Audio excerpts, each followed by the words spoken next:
إن الحمد لله نحمده ونستعينه ونستغفره ونعوذ بالله من شرور أنفسنا ومن سيئات أعمالنا من يهده الله فلا مضل له ومن يضلل فلا هادي له وأشهد أن لا إله إلا الله وحده لا شريك له وأشهد أن محمدا عبده ورسوله أما بعد. Hayul ikhwah, a'azzani Allah wa iyyakum. Kita melanjutkan kajian kita, yaitu kajian dari kitab Qawaidut Tahdits min Fununi Mustalahil Hadits yang ditulis oleh Muhammad Jamaluddin Al-Qasimi. Masih pembicaraan kita tentang yaitu Al-Jarhu wa Ta'dil. Dan sudah kita sebutkan bahwa Al-Jarh artinya mencela seorang perawi yang menunjukkan kepada kelemahannya.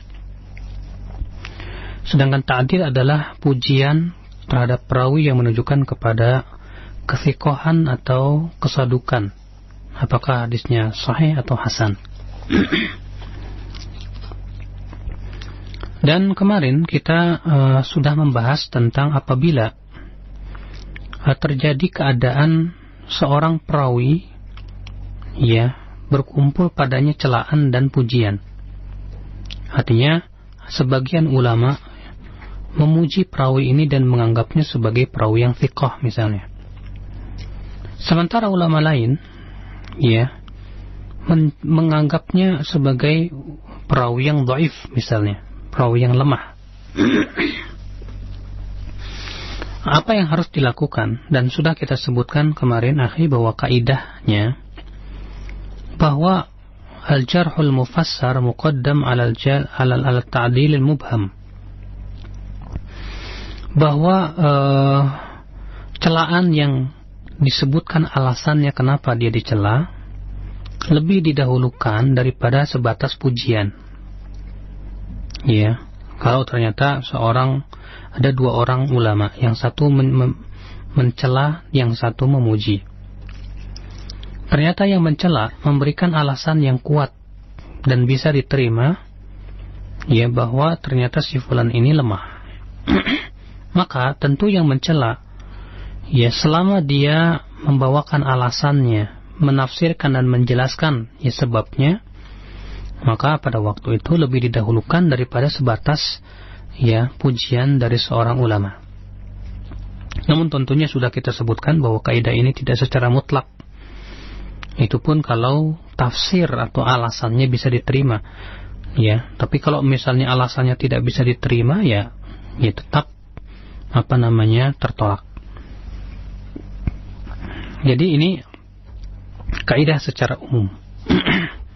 Apa itu? Yaitu kalau seorang perawi dari satu pihak ia dicela oleh seorang ulama, tapi ulama lain memujinya, maka kaidahnya adalah kalau celaannya diberikan padanya alasan yang bisa diterima, maka ini lebih didahulukan daripada sebatas pujian. Dengan syarat alasannya itu bisa diterima. Nah, kalau dia mencela seorang ulama misalnya mencela dan mengatakan bahwa perawi ini lemah, sementara ulama lain mengatakan perawi ini thiqah, Nah, yang mencela pun juga tidak memberikan alasannya kenapa dia lemah. Maka bagaimana ini? Sebagian ulama berpendapat, dan ini pendapat yang dibela oleh jumhur, yaitu bahwasannya ta'dil pujian itu lebih didahulukan dari celaan yang tidak disebutkan padanya alasannya. Alasannya kenapa tidak disebutkan? Kenapa? Karena pada asalnya seorang yang dikatakan thiqah itu adalah dinyatakan akan thiqah. Tidak boleh kita katakan tidak thiqah kecuali dengan bukti yang nyata. Akan tetapi kata para ulama, ini pun juga harus melihat tingkatan-tingkatan ulama yang mencela dan ulama yang memuji. Karena ternyata para ulama di dalam masalah mencela perawi atau memuji perawi itu bertingkat-tingkat ya. Ada yang ekstrim, ada yang ketat, ada yang mu'tadil ya, pertengahan, ada juga yang terlalu longgar. Ikhwatul Islam azani Allah wa iyyakum. Mungkin bagi para pendengar yang belum paham ilmu hadis akan bertanya-tanya, apa sih ya manfaatnya buat saya? Buat antum yang belum pernah belajar ilmu hadis, saya ingin menceritakan atau setidaknya mengetahui bagaimana kehebatan para ulama hadis di dalam membela hadis Nabi Shallallahu Alaihi Wasallam, dan bagaimana para ulama hadis tersebut memberikan kaidah-kaidah yang luar biasa di dalam membela hadis Nabi Shallallahu Alaihi Wasallam. Ikhwatul iman, a'azzani Allah wa iyyakum. Nah ini sebetulnya pembahasan kita sudah masuk kepada pertentangan ulama atau perselisihan para ulama dalam menilai seorang perawi.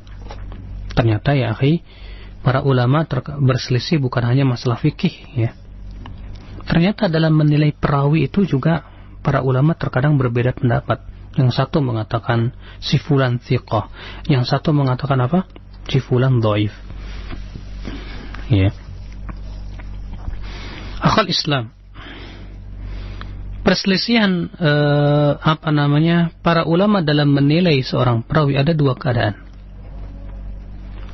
Keadaan yang pertama, perselisihan dari dua ulama atau lebih, di mana yang satu ulama mengatakan si fulan thiqah, satu lagi mengatakan si fulan dhaif, sehingga ada dua pendapat ulama yang saling bertabrakan. Karena thiqah itu mengharuskan hadisnya sahih, sedangkan perkataan dhaif itu mengharuskan hadisnya lemah. Apa yang harus kita lakukan? Maka ini sudah kita jelaskan, yaitu kalau yang mendhaifkan atau mencela itu membawakan alasannya yang bisa diterima, ya, dan sebabnya juga bisa diterima, dijelaskan, maka pada waktu itu lebih didahulukan perkataan yang mencela. Ya. Tapi kalau ternyata ulama itu tidak memberikan alasannya kenapa dia dhaif, ya, sementara ada ulama lain memuji, maka pada asalnya ya pujian lebih didahulukan daripada celaan yang tidak disebutkan padanya alasan. Namun tentu tetap harus terikat kepada kaidah-kaidah baku yang lainnya, yaitu seperti misalnya melihat tingkatan para ulama syarah wa ta'dil. Ya. Terkadang ada ulama yang kalau mau menthiqahkan atau memuji seorang perawi untuk menilai seorang perawi sebagai perawi yang sahih, hadisnya itu sulit sekali.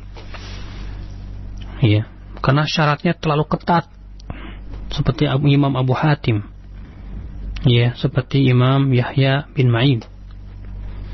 Ada juga kebalikan, ulama yang begitu longgar, mudah sekali menganggap seorang perawi itu thiqah, hadisnya sahih. Ya, sangat mudah, longgar sekali. Seperti Imam Ibn Hibban. Ya, sehingga ada dua manhaj yang saling metode yang saling bertabrakan nih antara dua ulama itu. Nanti itu kita bahas insyaallah. Yang jelas ya akhi, kalau ya seorang perawi diperselisihkan oleh dua ulama hadis atau tiga atau lebih, yang satu memuji, yang lainnya mencela, kita lihat celaannya.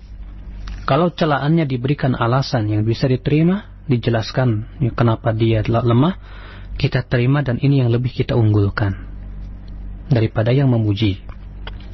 Tapi kalau ternyata yang mencela itu tidak memberikan alasannya kenapa, maka kita lihat ya dari sisi kualitas atau tingkatan martabat ulama itu antara yang mencela dan yang memuji. Ikhwatul Islam. Jadi ini macam yang pertama, perselisihan ya kalau berasal dari dua ulama atau lebih. Macam yang kedua, Kalau perselisihan itu berasal dari satu ulama, namun memberikan vonis yang berbeda dalam dua riwayat yang berbeda. Misalnya, ya, Yahya bin Ma'in dalam riwayat Abbas Ad-Duri mengatakan thiqah. Tapi dalam riwayat Ishaq bin Mansur misalnya, yang mengatakan dhaif. Gimana ini?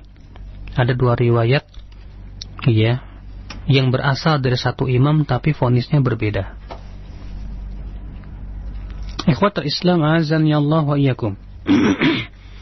Nah, di sini butuh kepada tata cara. Bagaimana kata para ulama? Yang pertama, yutlabul jam'u bainal qaulaini in amkan. Coba kita kompromikan dulu. Bisa enggak? Ya. Dalam satu riwayat Abbas Ad-Duri, Imam Ibnu Ma'in mengatakan thiqah. Dalam riwayat misalnya Ishaq bin Mansur ternyata mengatakan dhaif. Nah, coba kita lihat. Bisa dikompromikan tidak? Oh, ya, misalnya di dalam riwayat Abbas Ad-Duri mengatakan dalam riwayat Ishaq bin Mansur ketika mengatakan dhaif ternyata sedang memperbandingkan. Ya, misalnya Yahya bin Ma'in ditanya tentang mana yang lebih thiqah menurut Anda, fulan atau fulan? Ya, terkadang dalam masalah perbandingan itu menjadi relatif. Oh, si fulan thiqah, si fulan satu lagi dhaif. Artinya dhaif dibandingkan dengan yang thiqah tadi. Wah, kalau seperti ini, ya, nggak masalah. Berarti, ya, perkataan thiqahnya itu tidak bertentangan dengan perkataan dhaif. Kenapa? Karena ternyata, ya, pendhaifannya itu sedang memperbandingkan antara dua perawi yang thiqah. Nah, disinilah kepiawaian seorang ulama, ya, di dalam menilai dan mengkompromikan perkataan-perkataan para ulama, ya. Ya. Nah, kalau sudah kita berusaha untuk kompromikan, nggak bisa juga, gimana ini? Ya, sulit. Maka kemudian kita, ya, masuk ke step atau langkah berikutnya. Apa itu? Kita tarjih. Kita pilih periwayatan yang paling kuat. Bagaimana caranya? Caranya dengan melihat, ya, perawi dari ulama ini. Sudah dicontohkan tadi misalnya dalam riwayat Abbas Ad-Duri, Yahya bin Ma'in mengatakan thiqah. Dalam riwayat Ishaq bin Mansur misalnya, Yahya bin Ma'in mengatakan lemah tentang seorang perawi. Ya. Ternyata sulit sekali misalnya dikompromikan. Maka kita tarjih. Bagaimana tata cara tarjihnya? Ya, banyak. Contohnya gimana caranya? Di antaranya kita lihat siapa murid Yahya bin Ma'in yang paling lama, dan biasanya yang paling lama lebih tahu, ya, perkataan Yahya bin Ma'in. Oh, ternyata Abbas Ad-Duri itu, ya, lebih lama mulazamahnya daripada Ishaq bin Mansur. Oh, berarti periwayatan Abbas Ad-Duri lebih diunggulkan. Ya. Atau tata cara tarjih yang lainnya. Ya, kita lihat perawinya.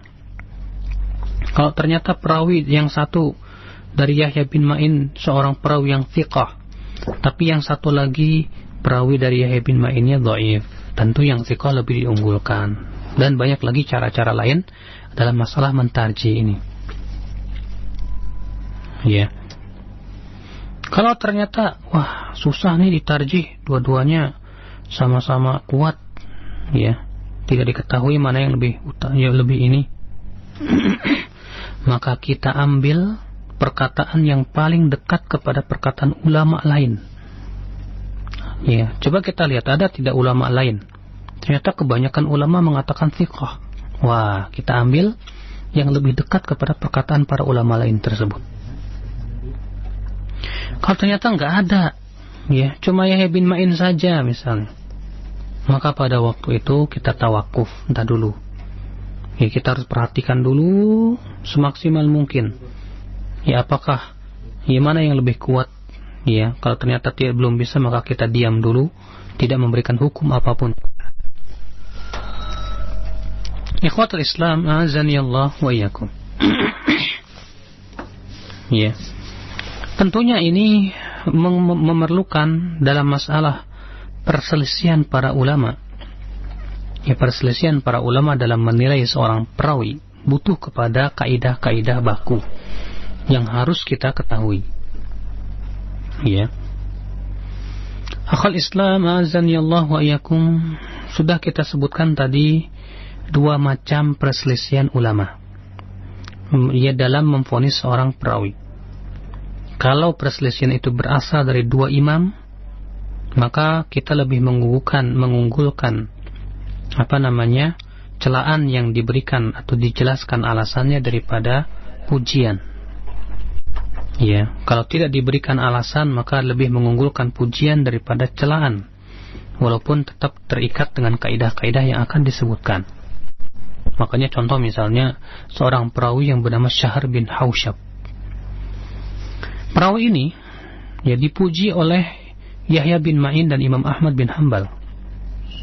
Yahya bin Ma'in ia berkata ya bahwa Syahr itu thiqah dalam riwayat Ad-Duri. Imam Ahmad bin Hanbal sebagaimana diriwayatkan Ibnu Abi Hatim, ia mengatakan bahwa Syahr bin Hausyab itu thiqah. Berarti ada dua ulama yang menganggapnya thiqah. Sementara ulama lain ya mendhaifkannya seperti Syu'bah bin Al-Hajjaj, Ali ibn al-Madini dan ulama-ulama yang lainnya. Ya. Wah, berarti Syahr bin Hausyab ini diperselisihkan oleh dua ulama lebih yang saling bertabrakan di sini. Maka Al-Hafidz Ibnu Hajar ya setelah meneliti perkataan ulama satu persatu, ternyata perkataan yang mencela ya diberikan atau dijelaskan padanya alasannya yang bisa diterima. Maka beliau kemudian memberikan vonis kepada Syahr bin Hausyab dalam kitab At-Taqrib sadukun ya lahu akhfa'un katsirah. Ya. Sadukun, dia seorang perawi yang saduk tapi kesalahannya banyak. Ya, kalau seperti ini namanya perawi yang lemah. Kalau sudah kesalahannya banyak, tentu sudah dijatuh vonis lemah. Ya, walaupun bukan lemah yang berat ya, tapi lemahnya ringan. Lihat, Al-Hafidz Ibnu Hajar tidak memandang perkataan Ibnu Ma'in yang menganggap thiqah. Tidak juga memandang perkataan Imam Ahmad bin Hanbal yang menganggap thiqah. Ya, kenapa? Karena ternyata para ulama-ulama yang mendhaifkannya seperti Imam Syu'bah, Ali bin al-Madini dan yang lainnya, ia mendhaifkan Syahr dan memberikan alasannya yang jelas, ditafsirkan dia. Sehingga Al-Hafidz ia tidak memandang perkataan Ibnu Ma'in dan Imam Ahmad. Kenapa? Karena yang mencela itu ia membawa menjelaskan ya sebabnya kenapa, alasannya apa. Di sini ikhwatul Islam azani Allah wa iyyakum. Ya, bagaimana para ulama menimbang ataupun menilai seorang perawi itu thiqah atau tidak. Ya. Akhal Islam azani Allah wa iyyakum. Siapa saja yang pernah ya mencari perkataan-perkataan para ulama tentang seorang perawi, dia akan dapatkan ya berapa banyak perawi yang diikhtilafkan para ulama akan kethiqahan atau tidaknya. Ya, itu seringkali akhi biasanya untuk perawi-perawi yang derajat hadisnya hasan. Ya, karena hasan itu dekat kepada dhaif. Ya. Sehingga para ulama berbeda pendapat. Ada yang mengatakan thiqah, ada yang mengatakan tidak thiqah. Nah, lalu bagaimana sih kaidah-kaidah yang harus kita ketahui ya ketika melihat perselisihan para ulama ini? Baik itu perselisihan dari ulama atau lebih, ataupun perselisihan dari satu ulama di mana berbeda riwayat. Ada dua riwayat dari satu ulama. Ya, satu riwayat mengatakan thiqah, riwayat yang lain mengatakan dhaif. Gimana ini? Baik, ikhwatul Islam, ada beberapa kaidah yang dituliskan oleh Syekh Abdul Aziz bin Muhammad bin Ibrahim Al-Abdul Latif dalam kitab Dhawabitul Jarhi wa Ta'dil. Beliau berkata, Al-aslul mu'tabar inda ta'arudil jarhi wa ta'dili taqdimul jarhil mufassar ala ta'dil. Kaidah umum yang harus kita pahami dulu, ya ketika celaan dan pujian itu bertabrakan, ya bertentangan, bahwa celaan yang dijelaskan alasannya lebih didahulukan daripada pujian. Ya. Walakinna hadzal asla, akan tetapi kaidah ini juga tuqayyiduhu dhawabitu muta'addidatun, harus diikat oleh kaidah-kaidah lain. Yatujadu fi thanaya kalamil a'imma 'inda al-muwazanati bainal ara'il mukhtalifah fi tawthiqir rawi wa tad'ifihi. Kaidah-kaidah ini dapat dari mana? Tentu dari perkataan-perkataan para ulama.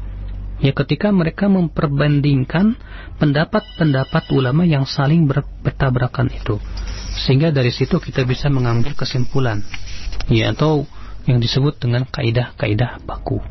Ya. Taib kaidahnya seperti apa? Kata beliau, wa min ahammi tilka ad-dhawabit,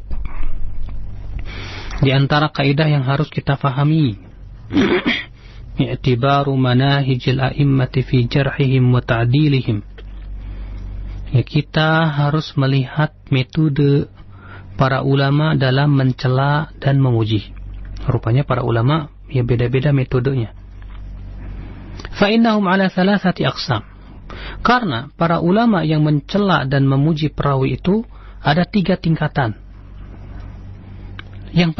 Tingkatan yang pertama, man huwa muta'annitun fil jarhi mutathabbitun fit ta'dil. Ya. Ulama yang begitu sangat mudah menjarah, mencela, dan susah memuji. Ya, untuk memuji orang itu susah, tapi kalau untuk mencela mudah. Ya, karena gara-gara kesalahan 2-3 kesalahan langsung dianggap ini perawi, ya, dhaif misalnya. Oh, berarti ini ulama ini muta'annid, disebutnya dengan mutasyaddid. Itu terlalu keras. Ya, susah banget buat memuji, tapi mudah untuk menjarah, ya, mencela. Siapa di antaranya? Yaitu Syu'bah ibn al-Hajjaj. Ya, siapa di antaranya? Yahya bin Sa'id al-Qattan. Adapun Syu'bah bin al-Hajjaj beliau wafat pada tahun 160 Hijriah. Abul Bistam, Amirul Mukminin fil Hadis.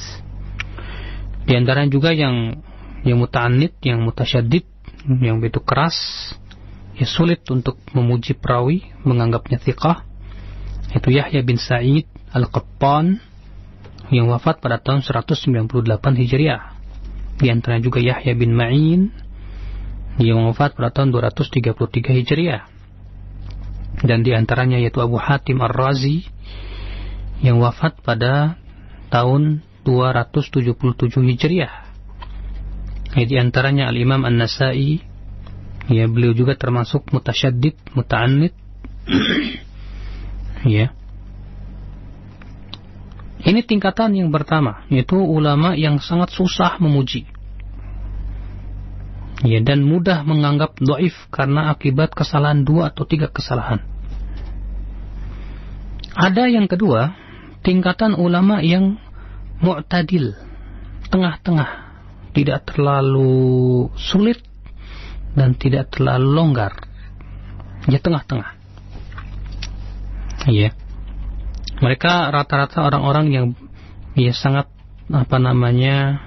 objektif dan bijak, ya, di dalam menilai seorang perawi. Di antara mereka siapa? Sufyan bin Sa'id Ats-Tsauri yang wafat pada tahun 161 Hijriah. Di antara juga Abdurrahman bin Mahdi yang wafat pada tahun 198 Hijriah. Al-Imam Ahmad bin Hanbal yang wafat pada tahun 241 Hijriah. Al-Imam Al-Bukhari yang wafat pada tahun 256 Hijriah. Abu Zur'ah Ar-Razi yang wafat pada tahun 264 Hijriah. Ibnu Adi yang wafat pada tahun 365 Hijriah. Ad-Darqutni yang wafat pada tahun 385 Hijriah. Iya. Ada juga ulama yang longgar, artinya mudah sekali memuji perawi. Ya, kebalikan daripada yang pertama. Kalau yang pertama untuk memuji itu susah. Ya, kalau yang ketiga ini yang untuk memuji itu mudah sekali, sangat longgar sekali. Siapa dia ulama yang begitu longgar menganggap fiqh seorang perawi? Yang pertama Al-Imam Abul Hasan Ahmad bin Abdullah Al-Ijli. Ya, Al-Ijli yang wafat pada tahun 261 Hijriah. Di antara juga Imam At-Tirmidzi, Abu Isa, penulis kitab Sunan At-Tirmidzi, yang wafat pada tahun 279 Hijriah. Al-Imam Ibnu Hibban, apalagi ini beliau, karena beliau ya punya kaidah bahwa perawi yang majhul dianggap thiqah. Makanya beliau ya memuji atau menthiqahkan perawi-perawi yang majhul, yang tidak diketahui siapa dia. Di antaranya juga yang mutasahil, yang longgar, Al-Imam Ad-Darqutni pada sebagian waktu saja, tidak secara mutlak. Di antara juga Abu Abdullah Al-Hakim dalam Mustadraknya, ya seringkali beliau menganggap perawi thiqah, ternyata ya tidak demikian. Dan Al-Imam Abu Bakar Al-Baihaqi yang wafat pada tahun 458 Hijriah. Ya. Coba lihat ya akhi, ya para ulama yang suka memuji dan mencela perawi ternyata dibagi menjadi 3 tingkatan.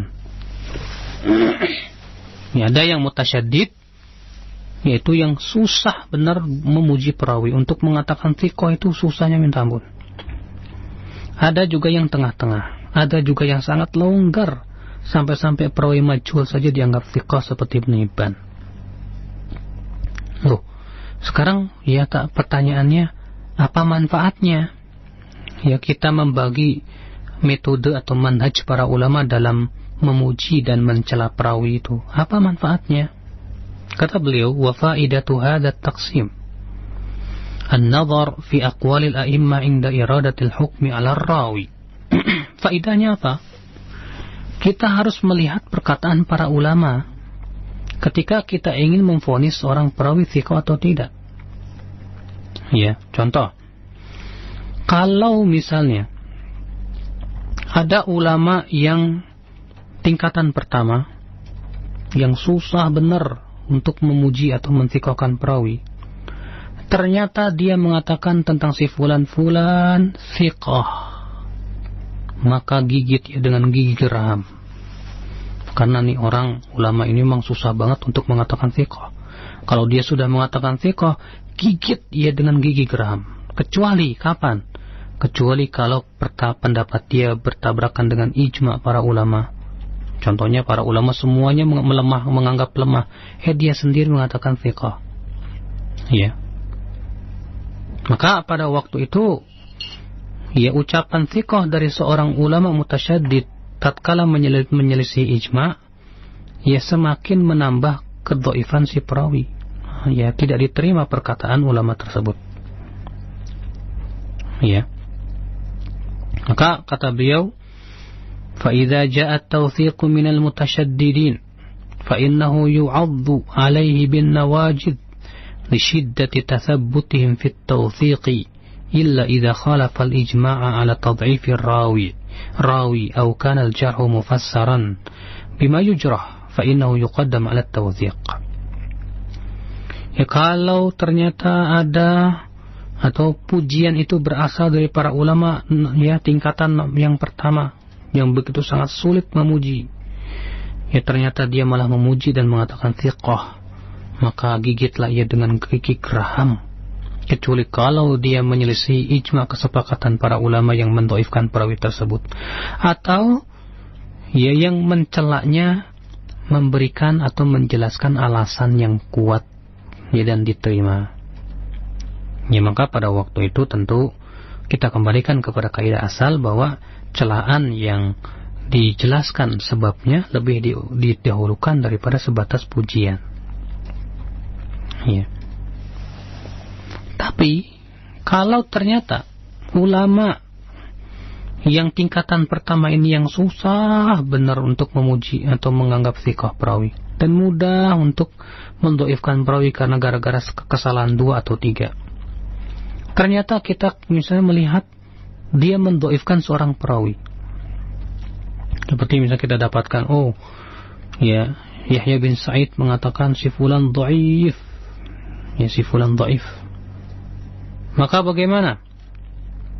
Ya, fa innahu yunzar. Kita harus lihat dulu. Jangan dulu terima. Ada enggak ulama lain yang setuju dengan perkataan beliau? Ya. Fa in wafaqahum ahadun ala dzalika at-tad'if wa lam yuwathiq dzalika ar-rawi ahadun min al-hudzaq fa huwa dha'if. Kalau ternyata ada ulama lain yang sepakat dengan si ulama ini yang begitu keras tersebut dalam pendhaifannya, dan setelah kita cari juga tidak ada ulama yang memujinya, maka pada waktu itu kita hukumi perawi itu perawi yang dhaif. Ya. Tapi kalau ternyata kita cari, setelah kita lihat ternyata tidak ada ulama yang setuju, tidak ada ulama yang setuju dengan beliau untuk mendhaifkan si perawi ini, maka pada waktu itu kita tidak ambil secara mutlak, ataupun juga kita tidak buang secara mutlak. Ya, maka ikhwatul Islam azanillahu wa iyyakum, kita harus lihat. Contoh misalnya Ibnu Ma'in mengatakan fulan dhaif. Ternyata ulama lain mengatakan fulan thiqah. Wah, gimana ini? Maka pada waktu itu ikhwatul Islam, kita lihat apakah Ibnu Ma'in memberikan alasan atau menjelaskan tidak alasannya beliau mengatakan dhaif apa. Kalau ternyata dia diberikan alasannya begini,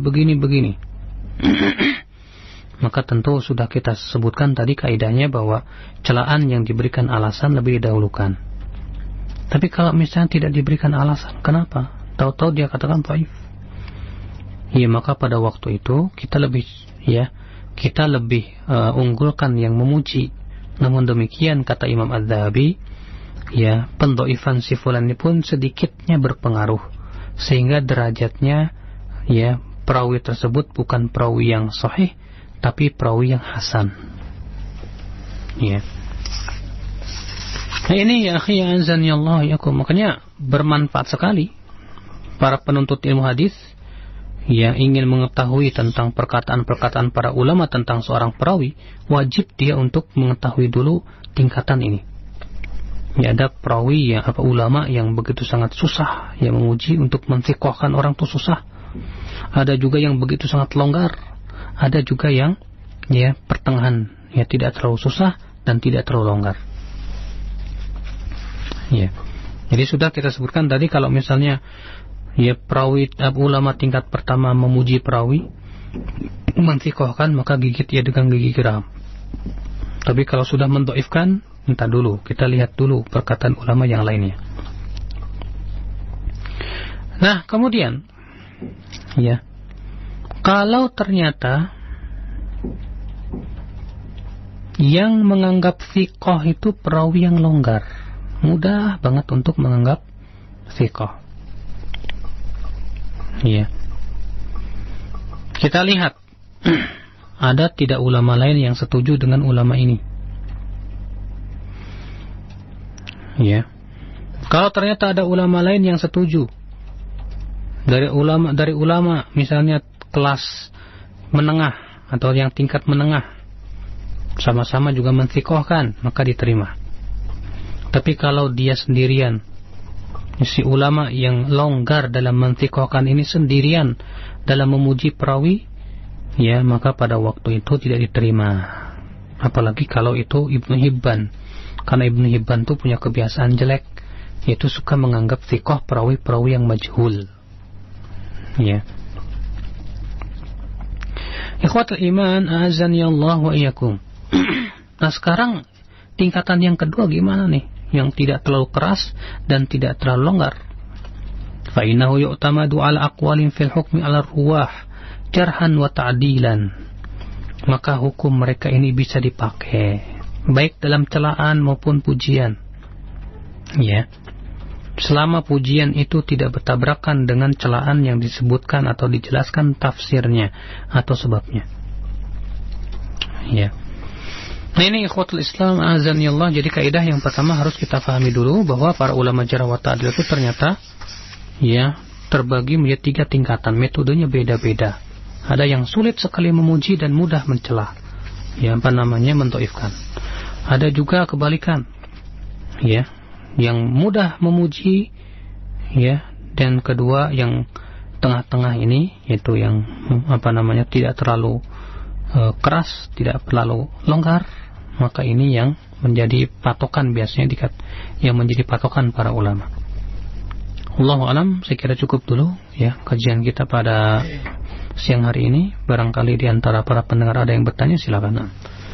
Baik, pendengar yang dirahmati Allah Subhanahu wa taala, demikian beberapa penjelasan dan dhawabit atau kaidah jarh yang disampaikan Ustaz Badrul Salam, dan kita berikan kesempatan bagi Anda untuk bertanya secara langsung dalam pembahasan ini.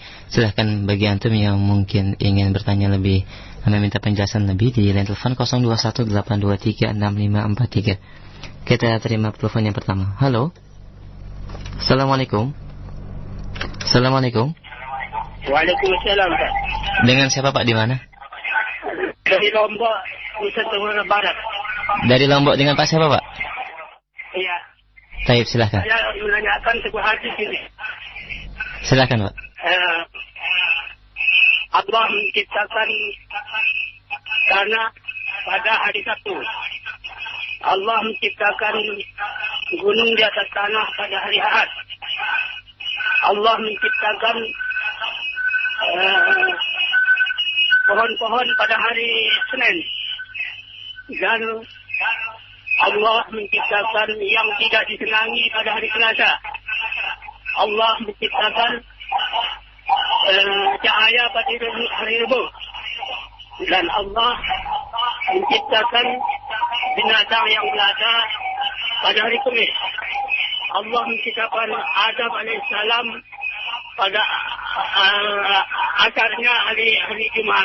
Ini saya tanyakan bagaimana derajat hadis ini Islam. Baik. Assalamualaikum. Waalaikumsalam warahmatullahi wabarakatuh. Jazakallah khair. Silakan. Allah wabarakatuh. Saya tidak ingat hadis ini ya.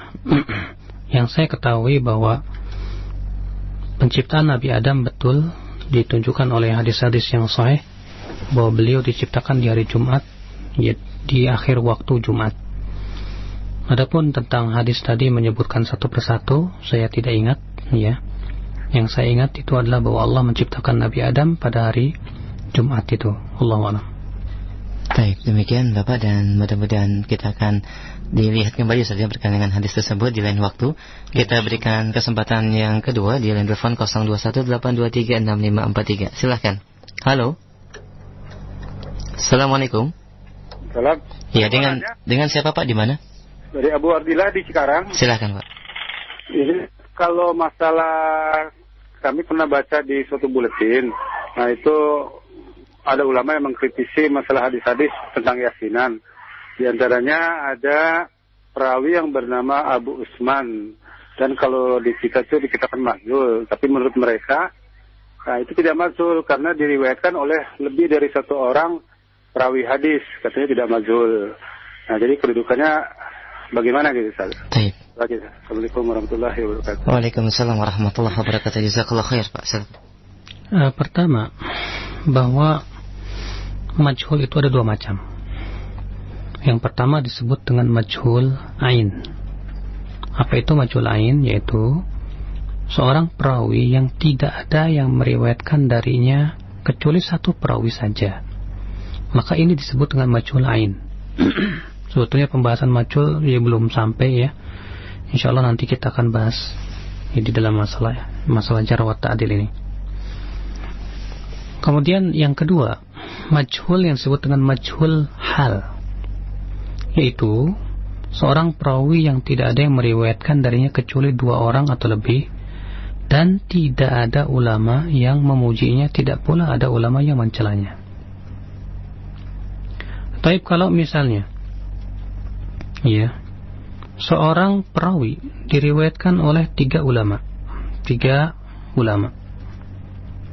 dan tidak ada yang memujinya, tidak pula juga ada yang mencelanya. Maka ini tetap tidak lepas dari lingkaran majhul hal yang disebut dengan mastur. Dan majhul hal itu adalah termasuk perawi yang dhaif. Termasuk perawi yang dhaif. Maka dari itu ikhwatul Islam azani Allah wa iyyakum, perkataan dia bahwa ia diriwayatkan oleh beberapa ulama tidak cukup. Sampai kita lihat ada tidak ulama yang memujinya. Ada tidak ulama yang memujinya atau mencelanya. Maka kalau ternyata kita dapatkan ulama lain memujinya, bisa kita katakan dia telah keluar dari lingkaran majhul hal menjadi shaduk atau thiqah. Tapi kalau ternyata tidak ada yang mencelanya, tidak ada yang memujinya, tidak ada yang menganggapnya thiqah dari para ulama lain, sebatas ada beberapa ulama yang meriwayatkan dari dia saja, maka itu tidak mengeluarkan dari lingkaran jahalah yang disebut dengan majhul hal tadi, yang dikenal dengan nama mastur. Baik, demikian jawabannya, jazakallah khair, dan kita berikan kesempatan ketiga. Silahkan bagi pendengar di 0218236543. Halo. Assalamualaikum. Waalaikumsalam warahmatullahi. Dengan siapa, Umu? Bu Siti di Jantung. Silahkan Ibu Siti. Cinta tanah air adalah sebagian dari iman. Kemudian senyum adalah sedekah. Itu bagaimana, apakah itu termasuk hadis?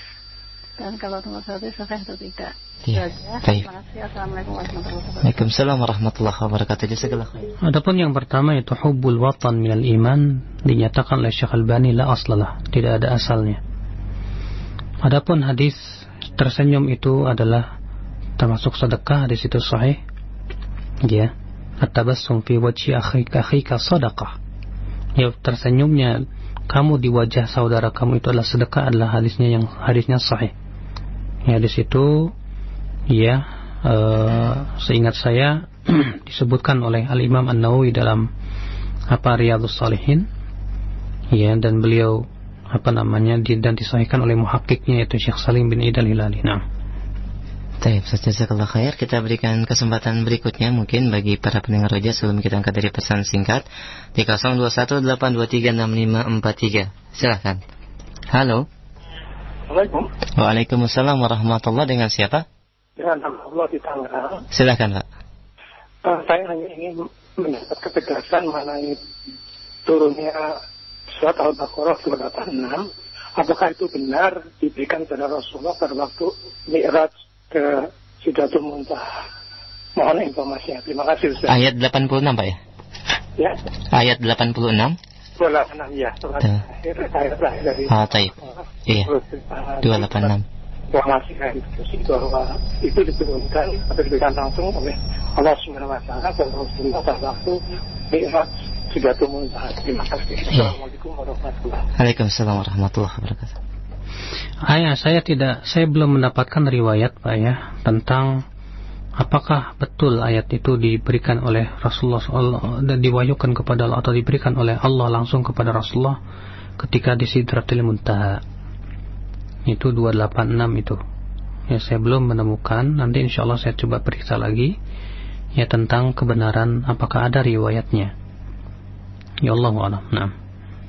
Baik, kita angkat kembali kemudian dari pesan singkat yang sudah cukup banyak masuk. Assalamualaikum warahmatullahi wabarakatuh. Saya Ustaz dari Rudi di Bogor. Bagaimana menyikapi perselisihan yang ada di mana keduanya kuat hujahnya, Ustaz? Memilih salah satunya atau boleh mengamalkan kedua-duanya dengan menyesuaikan situasi yang mendukung, Ustaz? Jazakallahu khair. Kalau perselisihan itu ada dua pendapat ulama yang sama-sama kuat hujahnya. Yang harus kita lakukan bagaimana? Yang pertama, kalau bisa kita kompromikan, bagus. Tapi kalau ternyata tidak bisa dikompromikan, maka kita lihat tata cara tarjih. Kalau ternyata sudah berusaha untuk ditarjihkan juga sulit karena dua-duanya sangat kuat sekali hujahnya. Karena terkadang orang yang memandang hujah itu kuat disesuaikan dengan keilmuan yang memandangnya. Ada ulama yang kuat keilmuannya, sehingga dia tahu mana yang kuat, mana yang lemah. Ada juga kita para penuntut ilmu yang terkadang keilmuan kita terbatas. Ketika kita melihat dua-dua pendapat, seakan-akan di mata kita ini terlalu kuat, wah bingung kita. Ya, yang satu pakai dalil, yang satu punya dalil. Ya, sehingga tidak bisa kita untuk mentarjih karena akibat kurangnya ilmu kita. Maka pada waktu itu yang harus kita lakukan apa? Yang harus kita lakukan yang pertama, fas'alu ahla dzikri in kuntum la ta'lamun, tanya kepada ahlinya yang kamu percayai, yang kita percayai dalam masalah keilmuan, ya untuk mentarjih atau menentukan mana yang paling unggul. Kalau sudah kita tanya juga ternyata belum juga memberikan kepuasan di hati, ya, akibat daripada dua pendapat itu memang sama-sama kuat, maka ya kita gunakan yaitu fitrah kita. Sebagaimana disebutkan dalam hadis bahwa ada seorang laki-laki datang kepada Rasulullah, ya, lalu Rasulullah bersabda, "Ji'ta tas'alu 'anil bir." Kamu datang ke sini ingin bertanya tentang kebaikan, kan? Betul ya Rasulullah. Kata Rasulullah, "Istafti qalbak." Coba tanya hatimu. Tanya fitrah kita. Ya, ketika fitrah kita merasa tenang ya kepada pendapat, salah satu pendapat itu, maka ambillah. Tapi kalau misalnya ya hati kita tidak merasa tenang kepada salah satu pendapat, ya barangkali itu adalah merupakan salah satu sebatas salah satu indikasi, ya, kalau memang ternyata keadaannya memang kita sulit sekali untuk menentukan mana yang paling kuat. Makanya tidak aneh kalau para ulama terdahulu ya dalam memvonis suatu hukum terkadang berbeda-beda. Imam Ahmad misalnya dalam memvonis satu hukum terkadang ya beliau dalam satu waktu beliau mengatakan boleh, tapi dalam waktu lain mengatakan tidak boleh. Tapi dalam waktu lain lagi beliau tawakuf diam. Kenapa? Bisa jadi pada waktu itu ya beliau melihat pendapat itu sama-sama kuat dalilnya. Ya. Jadi ini yang harus kita lakukan. Adapun kita amalkan sesuai dengan sekali-kali melihat kondisi, maka melihat kondisi itu diperbolehkan kalau sesuai dengan kaidah syariat. Ya, seperti kondisinya mudarat, kalau kita tinggalkan, kalau kita lakukan misalnya, akibatnya akan menimbulkan mudarat. Atau misalnya adanya hajat kebutuhan, atau ternyata adanya maslahat yang sangat besar. Maka pada waktu itu, ya kalau ternyata sesuai dengan kaidah-kaidah syariat, pada waktu itu bisa kita amalkan sesuai dengan kondisinya. Allahu a'lam. Baik, jazakallah khair. Kita angkat kembali dari pesan singkat saja. Assalamualaikum warahmatullahi wabarakatuh. Dari pendengar kita di Abu Ali di Sentul. Apakah sekarang masih ada hadis-hadis yang belum diketahui derajatnya atau masih dalam perselisihan ulama yang belum bisa dipastikan sahih atau dhaifnya? Jazakallah khair. Diulang. Apakah sekarang masih terdapat hadis-hadis yang bertebaran di kitab-kitab yang belum diketahui derajat hadis tersebut, Ustaz? Atau masih dalam perselisihan ulama sehingga belum bisa dipastikan akan sahih atau dhaifnya? Iya, masih ada hadis-hadis yang belum dinilai atau ditakhrij oleh para ulama. Iya, masih banyak. Seperti misalnya hadis-hadis yang dikeluarkan oleh Abu Nuaim di dalam Al-Hilyah. Demikian pula ya ya hadis-hadis dalam kitab-kitab ajza, ya juz-juz kecil, ya, dan yang lainnya. Walaupun memang alhamdulillah kebanyakan hadis sudah ditakhrij oleh para ulama. Ya, kebanyakan. Adapun masalah hadis yang masih diperselisihkan para ulama dan hujahnya sama-sama kuat juga, ya, ada dan tidak sedikit jumlahnya. Terkadang ya terjadi ikhtilaf untuk menilai seorang suatu hadis, apakah hadis ini sahih ataukah hadis ini dhaif. Ini terkadang ya muncul akibat daripada perbedaan pandangan dalam menilai suatu kaidah. Terlebih yang berhubungan dengan masalah syadz. Ya, apakah setiap penyelesaian perawi terhadap perawi lain itu dikatakan syadz, ataukah ia dianggap sebagai ziyadatu thiqah? Sering kali ini terjadi perbedaan ulama.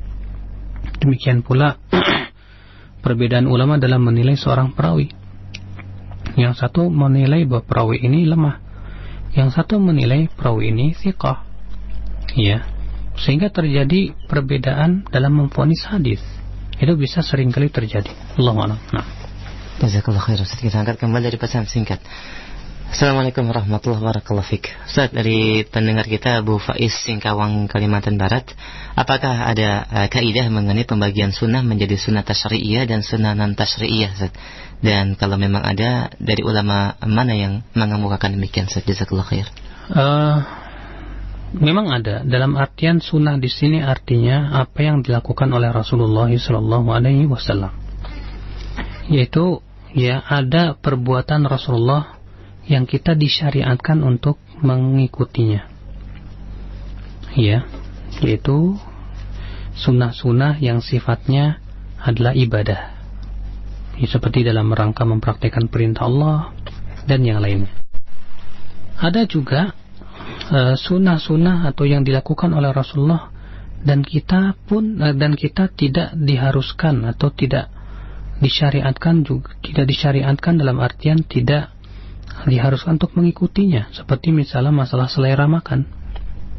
Ya, Rasulullah SAW tidak suka makan daging dob, tapi sahabat lain suka, maka Rasulullah tidak mencela sahabat yang suka makan daging dob. Maka karena ini masalah selera makan, ya kita tidak ada ya keharusan untuk mengikuti selera Rasulullah SAW dalam masalah makan. Atau misalnya gaya berjalan, gaya jalannya Rasulullah, karena terkadang setiap orang gayanya beda-beda, maka yang seperti ini pun kita tidak diharuskan untuk mengikutinya. Ya, apakah ada dalilnya? Yaitu berasal daripada istiqra, yang disebut dengan istiqra. Apa itu istiqra? Yaitu penelitian terhadap ya perbuatan-perbuatan Rasulullah Sallallahu Alaihi Wasallam. Jazakallahu khair. Kita angkat kembali dari pesan singkat dari beberapa pendengar kita yang sama berkaitan dengan pembagian yang tadi disebutkan, bahwa para ulama dalam menjarah dan ta'dil memiliki 3 bagian. Berkaitan dengan pembagian tersebut, apakah pembagian itu bisa kita dapatkan pada ulama hadis zaman sekarang, Ustaz? Seperti ulama hadis Al-Albani dan Syekh Muqbil, apakah keduanya masuk ke dalam salah satu dari 3 pembagian jarh wa ta'dil tersebut? Jazakallahu khair. Ya, itu tidak berlaku. Itu berlaku khusus untuk ulama-ulama yang masih dalam asrul riwayah, ya zaman periwayatan. Karena di zaman sekarang ini hanya sebatas kewajiban kita mengetahui adanya 3 tingkatan para ulama. Ya, seorang ahli hadis yang hidup di zaman ini harus mengetahui ya tentang tingkatan para ulama itu. Yaitu khusus ya ulama-ulama dalam asrul riwayah.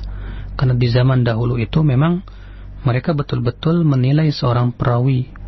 Ya, memang mereka membicarakan perawi yang berakibat daripada apa? Apakah hadisnya itu sahih atau dhaif. Adapun di zaman sekarang tidak ada lagi pemeriksaan perawi. Tidak lagi pemeriksaan ya perawi, tidak ada. Yang ada adalah ya melihat perkataan-perkataan ulama terdahulu tentang perawi. Bukan kita mengomentari perawi-perawi yang ada di zaman sekarang, tidak. Makanya ya kita tidak bisa kita tidak masukkan ya ketiga kategori ini untuk ulama-ulama di zaman sekarang. Jadi ini khusus untuk para ulama fi asri riwayah, di zaman periwayatan saja. Allahu a'lam. Baik, jazakallahu khair atas jawabannya, dan kita berikan kesempatan kembali bagi pendengar Roja di mana saja Anda berada. Silahkan bagi Anda yang bertanya di line telepon 0218236543. Kita angkat kembali. Halo.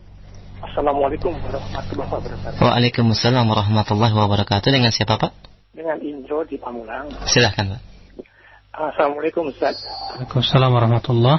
Saya hanya ingin menanyakan apakah ada hadisnya sehingga Ar-Razzaq ini sering menangani masalah rumah tangga. Karena ada istri yang mengatakan suaminya buruk atau suami mengatakan istrinya buruk. Karena menurut pemahaman saya dalam hadis Rasulullah hanya bicara orang per orang dengan seorang wanita yang mengadukan permasalahannya. Jadi menurut saya apakah benar kalau misalkan pembicaraan keburukan suatu rumah tangga itu terbuka secara umum? Terima kasih Ustaz. Baik. Wassalamualaikum warahmatullahi wabarakatuh. Waalaikumsalam warahmatullahi wabarakatuh. Jazakallahu khair, Bapak. Tentu Pak, keburukan rumah tangga adalah keburukan pribadi kita, pribadi yang berhubungan dengan suami dan istri. Maka ya seharusnya keburukan yang ada di rumah tangga kita harus kita tutupi, karena itu adalah aib. Dan seorang suami yang bijak dan istri yang bijak, dia akan berusaha untuk menyelesaikan ya permasalahan yang ada di dalam rumah tangganya. Ya, dia akan berusaha untuk selesaikan terlebih dahulu secara intern. Kecuali kalau misalnya sudah tidak mampu lagi, silakan dia datang secara rahasia kepada seorang ustadz menceritakan tentang keadaan rumah tangga dia. Ya. Karena apa? Karena ini masalahnya berhubungan dengan aib pribadi dia. Ya, adapun kemudian dia membuka secara umum. Ya, kemudian si fulan ya menceritakan tentang rumah tangga saya gini, ustaz gini. Jadi sebutkan namanya. Ini namanya membongkar aib sendiri. Ya. Dan itu tidak bagus dan tidak baik.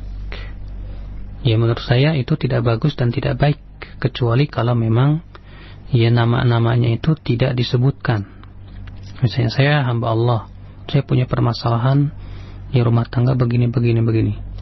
Ya, istri saya tidak disebutkan namanya begini. Bagaimana penyelesaiannya? Maka kalau keadaannya seperti itu tidak menyinggung dan tidak diketahui siapa dia, ya barangkali lebih ringan keadaannya. Walaupun demikian tetap dia berusaha ya untuk menyelesaikan atau ya mengadukan masalah rumah tangga ini secara rahasia. Makanya ya ketika seorang wanita yang mengadukan tentang suaminya, yang kemudian Allah Subhanahu wa taala turunkan firman-Nya, qad sami'allahu qala allati tujadiluka fi zawjiha, itu mujadilah, itu adalah pembicaraan Khawlah dengan Rasulullah secara khusus. Sampai Aisyah saja ya tidak mendengar, atau mendengar sebagian, tidak mendengar sebagian yang lain. Karena ini masalah dengan rumah tangga dia yang harus dijaga kehormatannya. Jangan sampai kemudian kita mengobrol, ya saya punya rumah tangga gini ustaz, suami saya begini ustaz, gini didengar semua orang, ya tidak punya rasa malu. Ya, Allahu a'lam. Nah. Baik, jazakallahu khair Ustaz.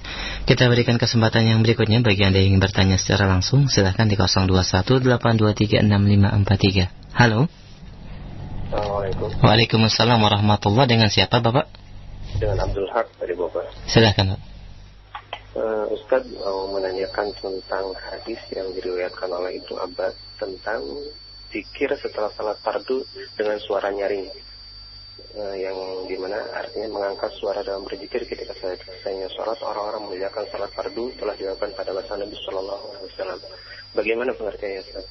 Syukran. Assalamualaikum warahmatullahi wabarakatuh. Waalaikumsalam warahmatullahi wabarakatuh. Terjadi ikhtilaf para ulama dalam masalah menghadapi hadis Ibnu Abbas ini. Mazhab Imam Ahmad bin Hanbal berpendapat bahwa di sini merupakan dalil bahwa zikir setelah sholat itu adalah dikeraskan.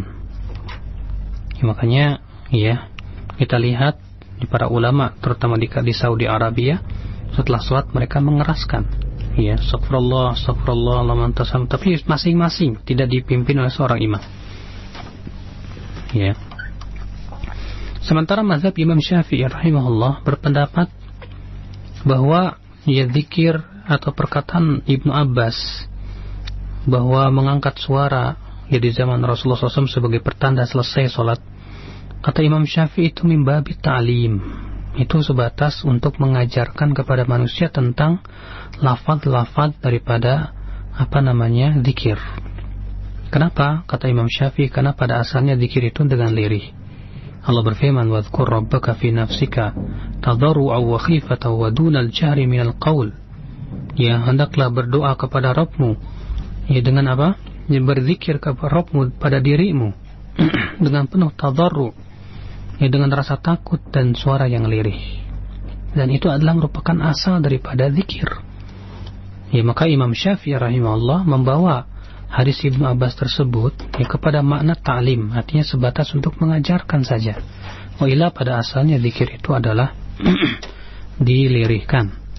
Ya, terlebih zikir yang dikeraskan setelah sholat seringkali mengganggu ya makmum yang masbuk, sehingga dia terkadang bacaannya terganggu oleh orang-orang yang mengeraskan suaranya. Bisa jadi terjadi seperti itu. Sementara mengganggu orang lagi sholat yang dengan zikir-zikir kita, itu dilarang oleh Rasulullah SAW. Maka dari itu, ya Allah alam, saya lebih condong kepada pendapat Imam Syafi'i dalam masalah ini. Nah, jazakallahu khairan Ustaz atas jawabannya. Kita berikan kesempatan berikutnya di line telepon 0218236543. Silahkan. Halo. Halo. Ya, assalamualaikum. Waalaikumsalam, Mbak. Baik, dengan siapa Pak? Di mana? Dengan Denny, Ustaz. Di mana Pak? Di Jujung, Ustaz. Silahkan. Assalamualaikum, Ustaz. Ini mau menanyakan, Ustaz, mengenai tadi saya habis ceramah khutbah Jumat itu, ada yang waktu itu ada mengatakan hari ini lebih baik dari hari esok. Nah itu masalah hadisnya itu gimana saja derajat hadisnya, Ustaz? Nah, terus yang kedua saya ingin menanyakan lagi, setiap sore itu ada pembacaan untuk Fadhilul Amal. Apa yang harus saya lakukan, Pak? Apa harus saya duduk mendengarkan atau harus saya tinggalkan? Itu aja, Ustaz. Assalamualaikum. Waalaikumsalam warahmatullahi. Setiap hari harus lebih baik daripada hari kemarin. Saya belum mendapatkan hadisnya tentang masalah itu. Ya, namun ya, hendaknya demikian. Kita berusaha untuk lebih baik, dalam artian semakin meningkat keilmuan kita, semakin meningkat ketakwaan dan amal ibadah kita. Ya, adapun secara hadis saya belum menemukan hadis dengan lafaz seperti itu. Adapun yang kedua yaitu pembacaan hadis tentang masalah yaitu fadilah amal. Kita lihat, ya, kalau ternyata yang membacanya itu orang yang bisa membedakan antara yang sahih dan yang dhaif, ya, dan buku pegangannya pun juga di situ misalnya telah disebutkan hadis ini sahih, hadis ini dhaif oleh salah seorang ulama terkemuka, maka pada waktu itu tidak apa-apa, sehingga kita bisa aman. Tapi kalau yang membacakannya itu memang orang yang tidak paham sama sekali, boro-boro membedakan antara hadis dhaif dan hadis sahih, ya, maka yang seperti ini lebih baik kita tidak duduk, karena dikhawatirkan justru yang dia sampaikan adalah hadis yang tidak sahih, atau ternyata difahami dengan pemahaman yang tidak sahih. Maka ikhwatul Islam, hendaknya yang membacakan hadis atau menyampaikan hadis itu adalah orang-orang yang paham tentang hadis. Ya, paham yang pertama bisa membedakan antara hadis sahih dan hadis dhaif. Yang kedua, dia pun paham tentang ya fikih daripada hadis yang terkandung di dalam hadis tersebut. Wallahu a'lam. Baik, jazakallahu khairan Ustaz. Kita berikan kesempatan dari pesan singkat lagi. Kami angkat dari pesan singkat. Assalamualaikum warahmatullahi wabarakatuh.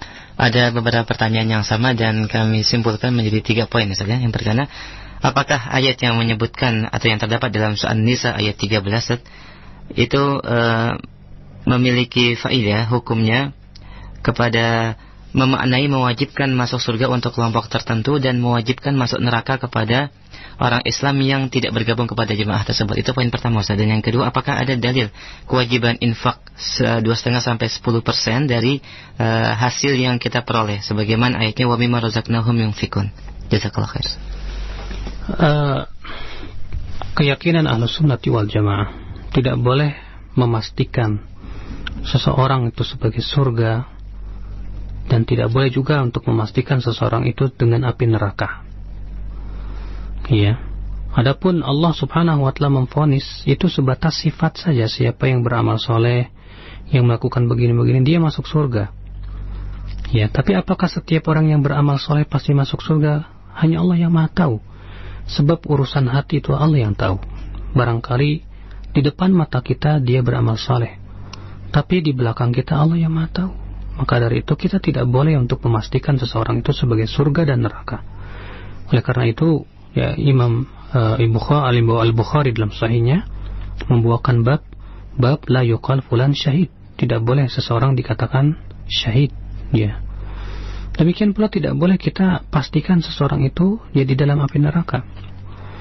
Ya, walaupun misalnya di depan mata kita dia tidak beramal saleh. Kita tidak tahu, barangkali di akhir hayatnya itu dia akan bertaubat kepada Allah Subhanahu wa taala. Hanya Allah yang Maha tahu.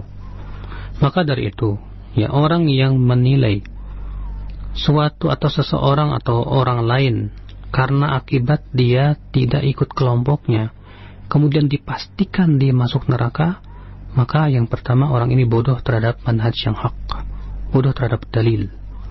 Yang kedua, ya ia telah berani untuk mendahului vonis Allah Subhanahu wa taala, karena masalah vonis neraka itu hak Allah. Allah yang lebih tahu dan Allah Maha tahu. Ya. Yang ketiga, dia seakan-akan mengklaim mengetahui apa yang ada di hati dan apa yang akan terjadi di akhir hayatnya dia. Ya.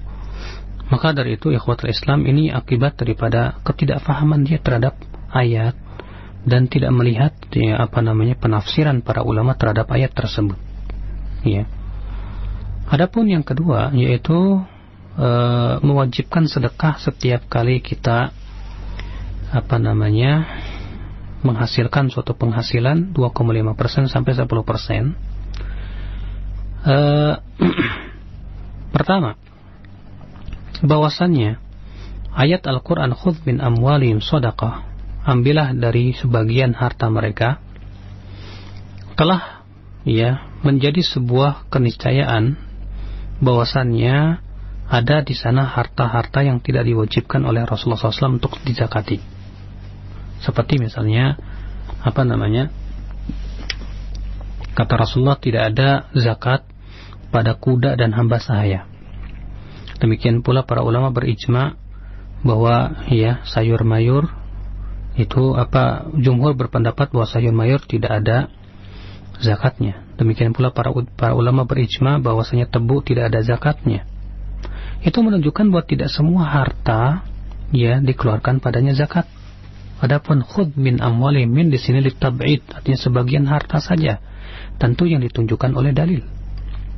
Ya, maka siapa saja yang mewajibkan zakat pada segala sesuatu, ya maka pada waktu itu ya, dia bertentangan dengan hadis-hadis yang sahih. Yang rajih bahwa masalah yang berhubungan dengan zakat itu harus sifatnya tauqifi, artinya sebatas yang ditunjukkan oleh dalil saja, seperti emas, perak dan yang lainnya. Demikian pula ya harus mengikuti tata caranya, seperti ya kalau sudah sampai nisab, ya seperti zakat pertanian harus sampai nisab. Di pertanian seperti apa? Tentu tidak setiap buah-buahan diwajibkan padanya zakat. Sebab kalau kita melihat ilatnya, di mana Rasulullah mewajibkan zakat dari yang berupa gandum, ya kismis, ya demikian pula kurma.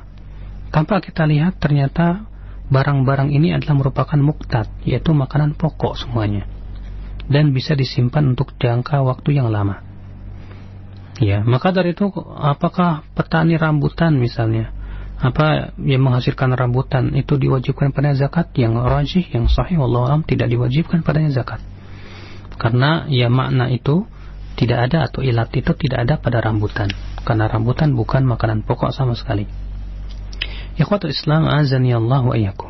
Ya, ini pun juga harus dilihat sudah sampai nisab atau belum. Kalau tidak sampai nisabnya, tidak ada zakatnya. Ya, pada sebagian harta ya diwajibkan bukan hanya nisab tapi juga haul, seperti emas, perak harus ditunggu 1 haul. Ya, kalau ternyata sudah 1 haul malah berkurang dari nisab, tidak ada zakatnya. Adapun kemudian mewajibkan zakat setiap bulan, yang diwajibkan harus dikeluarkan 2,5% sampai 10%, ini adalah memakan harta manusia dengan batil. Ya, kenapa? Karena pada asalnya harta manusia itu haram.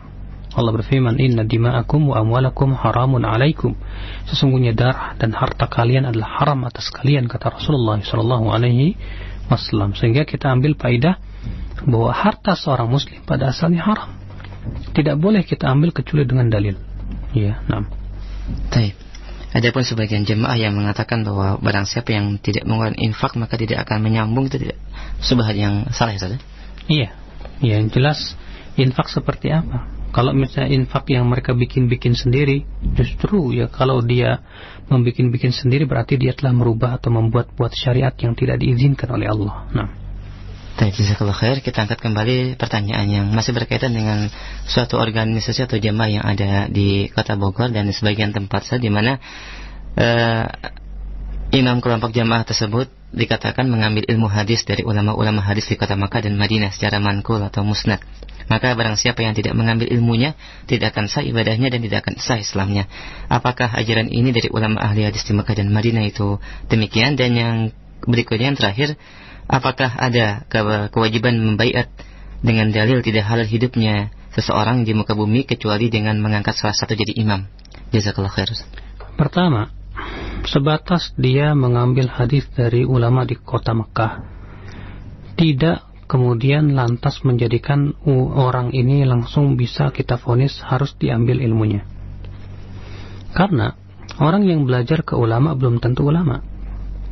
Ya, orang yang mempunyai atau belajar kepada duduk di majelis para ulama belum tentu dikatakan ulama. Kalaupun dia punya sanad, tidak setiap orang yang punya sanad ya harus diambil ilmunya.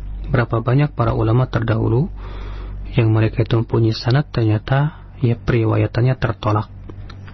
Ya, banyak sekali. Ya, contohnya ya yaitu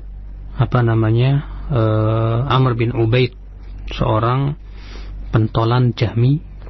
Ya, dia punya sanad kepada Rasulullah.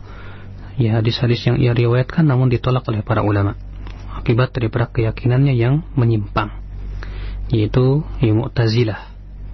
Ya, demikian pula ya Aban bin Taglib, seorang Syiah yang ekstrim. Ya, dia punya sanad tapi keyakinannya Syiah. Makanya tidak menjadi jaminan hanya karena dia punya sanad misalnya atau mengambil ilmu dari ulama Mekah. Ya, yang itu pun juga tidak jelas apa benar dia mengambil dari ulama Mekah. Ya, itu bukan jaminan akal Islam sampai kita lihat akidah dia bagaimana. Ada pun kemudian mewajibkan dia harus membaiat imamnya dengan hadis ini. Berdasarkan hadis, siapa yang mati dalam keadaan tidak berbaiat maka matinya bangkai jahiliyah. Maka kita katakan ya pemahaman ini adalah pemahaman yang sangat aneh. Kenapa demikian? Pertama, bahwa ya Rasulullah tidak menunjuk ya imam tertentu. Ya, Rasulullah hanya mengatakan siapa yang mati dalam keadaan tidak berbaiat maka matinya bangkai jahiliyah. Yang kedua, bahwa para ulama sudah menjelaskan tentang hakikat imam yang dibaiat, seperti Imam Ahmad bin Hanbal ketika ditanya tentang hadis man mata wa laysa alaihi imam mata mitatan jahiliyah, siapa yang mati dalam keadaan tidak punya imam maka matinya bangkai jahiliyah. Lalu Imam Ahmad berkata, atadri mal imam, tahukah kamu siapa itu imam? Wa an yakula kullu muslim hadha imam, itu setiap muslim mengakui bahwa ini imam.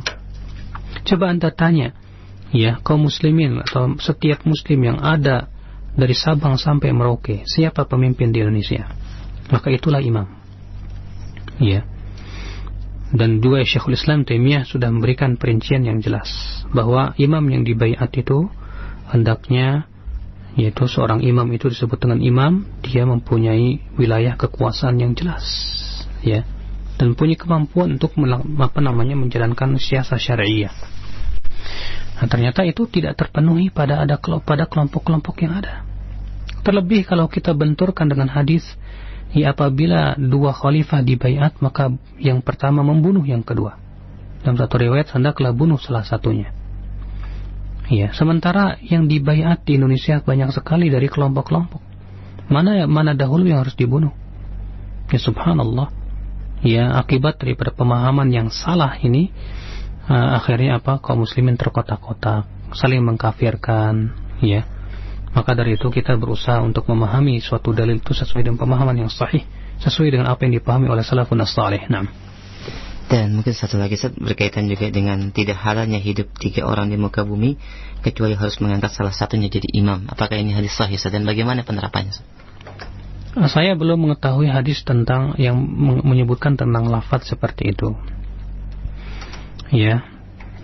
Adapun tentang masalah 3 orang itu yang saya tahu itu dalam safar.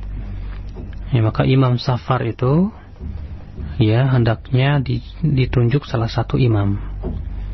Imam di sini yaitu pemimpin yang mengurusi dia. Tapi apakah bisa dikiaskan ya penunjukan imam dalam safar di dalam sebuah organisasi? Kita katakan jelas ya ini adalah pengkiasan yang tidak benar. Ya. Kenapa? Karena sudah kita sebutkan bahwa imam yang dibaiat itu syaratnya harus terpenuhi.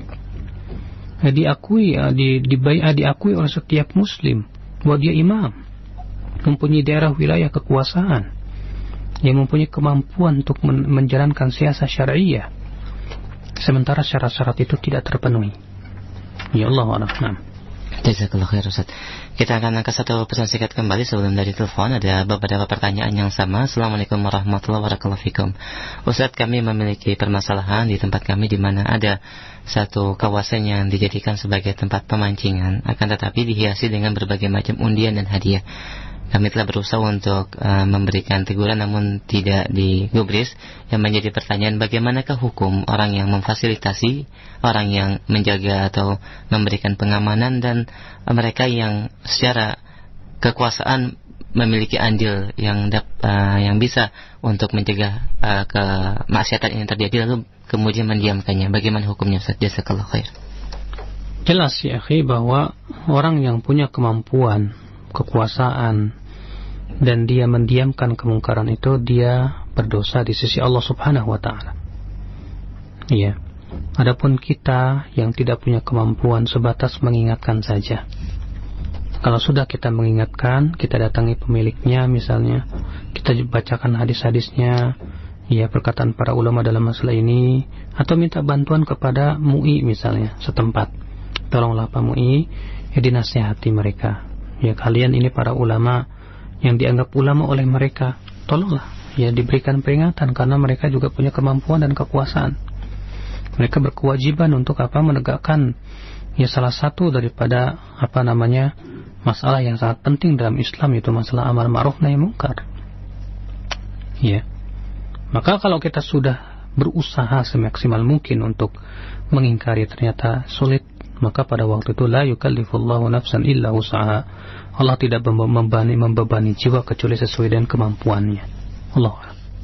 Jazakallah khair Ustaz, dan semoga bagi yang bertanya diberikan kemudahan, dan kita berikan kesempatan kembali bagi Anda yang ingin bertanya secara langsung. Silahkan di 0218236543. Kami angkat kembali. Halo. Assalamualaikum. Waalaikumsalam warahmatullahi. Baik, dengan siapa Umu di mana? Iya, dengan Yahya dari Cipayung. Silahkan. Assalamualaikum Ustaz. Assalamualaikum warahmatullahi. Ya, saya mau tanya mengenai zikir pagi dan petang. Di situ ada Allahumma inni amsaitu usyiduka dan lain-lain. Itu saya pernah dengar kalau Syekh Al-Albani tidak disahihkan oleh Syekh Al-Albani, tapi dalam buku yang saya baca itu disahihkan oleh Syekh bin Bas.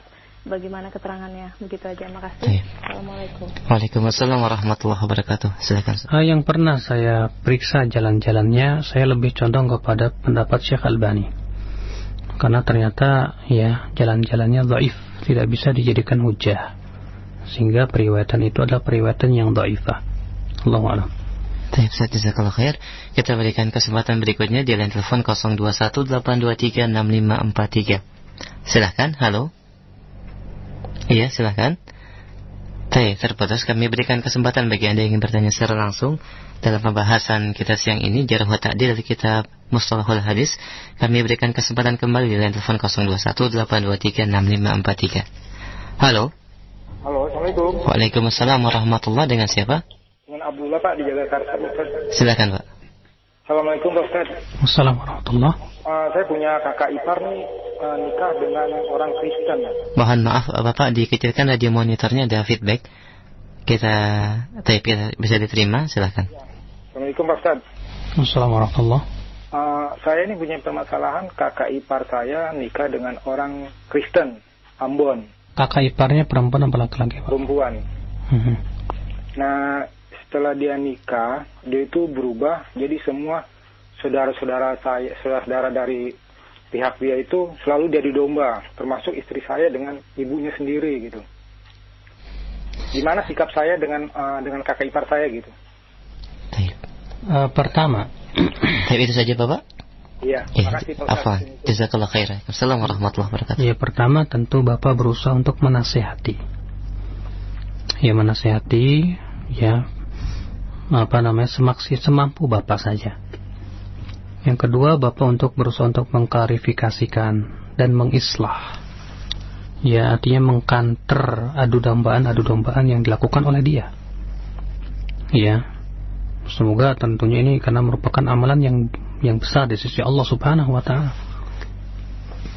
Maka dari itu, ya, semaksimal mungkin Bapak untuk berusaha untuk memberikan nasihat yang baik. Demikian pula berusaha untuk menjelaskan keadaannya yang sebenarnya kepada saudara-saudara, sehingga pada waktu itu ya mereka tidak terpengaruh oleh adu dombanya orang tersebut. Baik, saya kira cukup sampai di sini. Mudah-mudahan apa yang saya sampaikan bermanfaat. Subhanakallah wa bihamdika asyhadu an la ilaha illa anta astaghfiruka wa atubu ilaik. Wassalamualaikum warahmatullahi wabarakatuh.